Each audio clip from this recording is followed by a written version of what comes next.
ҳозирини гиромӣ, ҳоло бо камоли эҳтиром сухан ба вазири саноат ва технологияи нави ҷумҳурии Тоҷикистон муҳтарам Шералӣ Кабир дода мешавад. Марҳамат.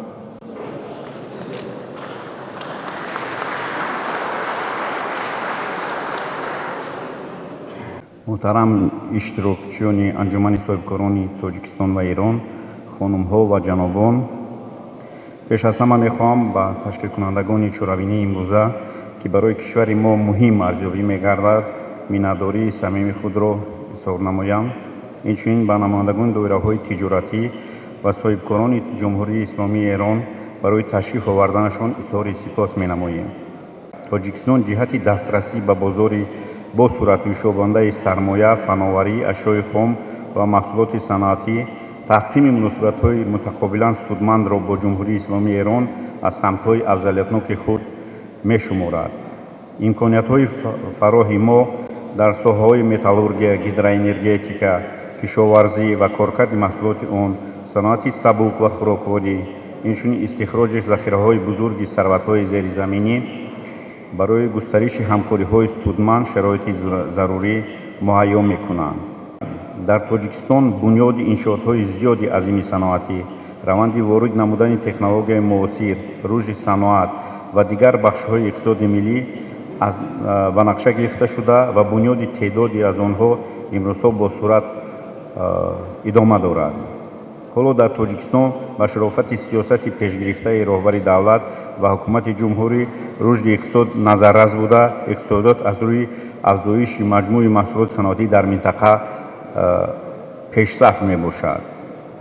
дар 10 соли охир, дӯстони азиз, рушди саноати ҷумҳурии Тоҷикистон дар минтақа аз ҳама боло дида мешавад. дар ин раванд мехоҳам чанд самтҳои ояндадори ҳамкориҳои иқтисодиро бо ҷалби доираҳои тиҷоратии кишварҳоямон дарҷ намоям. дар навбати аввал ин ҳамкорӣ дар соҳаи пешбурди сиёсати саноати сабз мебошад. дӯстони азиз, 98% барқи ҷумҳурии Тоҷикистон ин барқи сабз аз ҳисоби нерӯгоҳҳои обии барқӣ истеҳсол мегардад ва ин метавонад як фишанги асосӣ барои рушди ояндаи тиҷорати мутақобилаи ҳарду ҷониб гардад. дар ин раванд таъсиси корхонаҳои муштараки саноатӣ барои аз нав ташкилдиҳии экосистемаи саноатии Тоҷикистон, ки ба истеҳсоли энергияи сабз ва маҳсулоти сабз равона гардиданд, хеле муфид хоҳад буд. сеюм, ин ба роҳ мондани ҳамкориҳо дар самти санъати маъдани кӯҳӣ ва металлҳои қиматбаҳо. захираҳои тиббӣ ва имкониятҳои васеи Тоҷикистон дар соҳаи истихроҷи маъданҳо заминаи ашёи хубро доро буда, ҳаҷми он барои таъмини рушди соҳа дар муддатҳои тӯлонӣ кофӣ мебошад. дар Тоҷикистон зиёда аз 800 та кон кашфшуда мавҷуд аст ва имрӯз зиёда аз 100 таи он истихроҷ карда мешавад ва 50 намуди металл ва материалҳои гуногун истеҳсол карда мешаванд.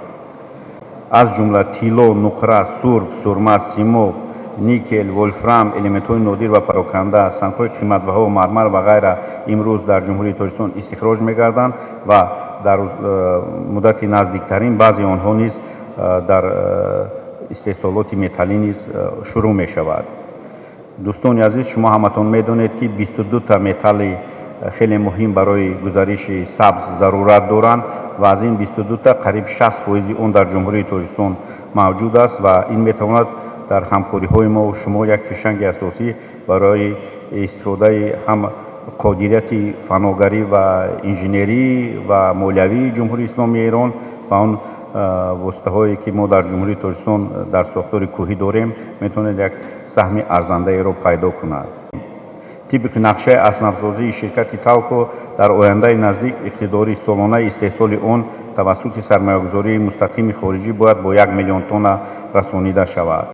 инчунин як масъаларо қайд карданем, ки дар ҷумҳурии Тоҷикистон ба панҷгонаи давлатҳое ки соҳиби сертификати сабзи алюминӣ гаштанд ворид гаштем. чорум, ба роҳ мондани ҳамкориҳо дар самти истеҳсоли масолиҳи сохтмонӣ ба монанди кошинҳои ороишӣ ва семент мебошад. вобаста ба ин созмон додани корхонаҳои муштарак муҳим арзёбӣ мегардад. ҳозирини гиромӣ, дар охир ман мехоҳам қайд намоям, ки дар ҷумҳурии Тоҷикистон 4 бузургдеворе мавҷуд аст, ки метавонад хонаи бузургеро барои муносибатҳои Тоҷикистону Ирон созмон дода шавад. пеш аз ҳама موجود بودن اون قدرت خیلی بزرگی کانهای فایده‌ناک جمهوری تاجیکستان که خیلی قید کردیم 800 تا کان در جمهوری تاجیکستان کشف کرده شده است و زیاده از 50 نمودی متال و متریال در جمهوری تاجیکستان امروز استحصال می‌گردد و در آینده ما آماده هستیم که در همکاری‌های متقابله رو در سمت سازمان دادن شرکت‌های مشترک در ساحه استخراج کوهی با شما بررسی نماییم.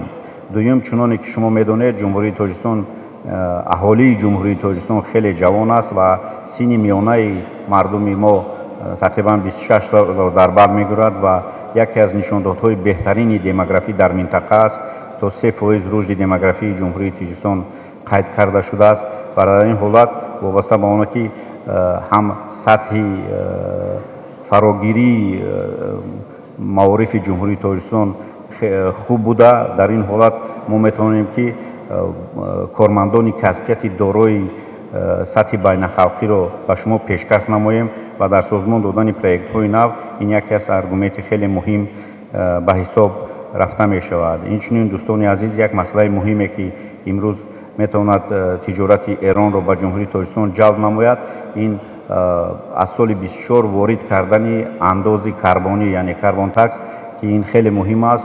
قریب 14% ارزش محصولات از جانب اون بازارهایی که شما میفروشید این انداز وارد کرده می شود از سببی که جمهوری تاجیکستان برق سبز دارد. شما از این امین میگردید و رقابت‌پذیری تجارت شما میتواند که خیلی دیگرگون گردد. اینشون یک مسئله مهمه که تجارت در تاجیکستان برای تاجران ایران خیلی ارزنده حسابی کرده می شود. این از آن عبارت است که جمهوری تاجیکستان با بازارهای کلان با مثل چین ما همسرحد هستیم و شرطنامه‌های متقابله فری ترید اگریمنت یعنی سودای آزاد را داریم. اینچنین در بازارهای دولت‌های سابق شوروی ما میتوانیم که یک فشنگ خیلی مهم برای بردن تجارت شما گردیم و در آخر یکی از مسائل مهمی که حاضر حکومت جمهوری تاجیکستان با اتحاد اروپا گفتگوزار دارد این امضای شرطنامه GSP پلاس می باشد که قریب 6000 نمود مال‌هایی که در جمهوری تاجیکستان استحصال می‌گردند در بازارهای اروپا به گمرکی وارد می‌گردند و من باور دارم که این میتواند به شما خیلی مهم ارزیابی گردد. از توجهتون سپاسگزاریم.